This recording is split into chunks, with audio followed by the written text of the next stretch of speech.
येथील शिक्षकाच्या आत्महत्या प्रकरणावरून अंजली दमानी यांचा सवाल। हे सुरूर कासार येथील आमसभेसाठी चाललेले आहेत। अण्णा आपल्या बरोबर आहेत, त्यांच्याकडून जाणून घेऊया। अण्णा, पाटोद्यामधील आमसभा झालेली आहे, आता याच्यामध्ये कुठले नेमके प्रामुख्याने मुद्दे घेण्यात आले?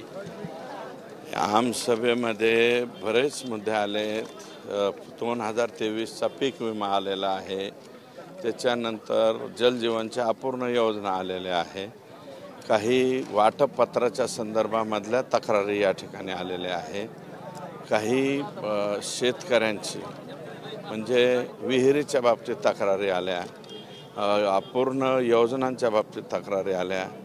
तर त्या सगळ्या तक्रारीचं निराकरण लवकरात लवकर करावं। कुसुम योजनेच्या बाबतीत काही तक्रारी आल्या आणि मागेल त्याला सौर पंप या योजनेच्या बाबतीतही या ठिकाणी चर्चा मोठ्या प्रमाणात झाली। पिंपरी घुमरी कुटुंबियाला भेट देण्यासाठी पिंपरी घुमरी जे आहे, पिंपरी घुमरी येथे त्या मजुराची मला वाटतं हत्या करण्यात आलेली, त्या मालकाला उचलून जेलमध्ये घातलं आणि त्याच्याबरोबर आता त्याला साथीदार कोणी दुसरे होते का एकट्यानेच केली हे आपल्याला कळेल। काल नागरगोजे या शिक्षकांनी देखील फेसबुकवर पोस्ट करत आत्महत्या केली आहे, त्यावर दुर्दैवी आहे, ज्यांच्यामुळे केली त्यांच्यावरती कारवाई व्हावी। खोक्या भोसलेच्या कुटुंबियाला भेट देणार आहे का आपण?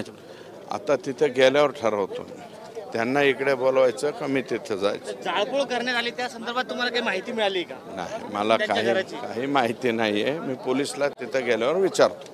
आज पहिले सभा आज मी जाणार, मी आधी सभा अटेंड करणार, नंतर दोन्ही घरी जाणार, इकडे जाणार खोक्याच्या तिकडेही आणि ढाकणे कुटुंबाकडे।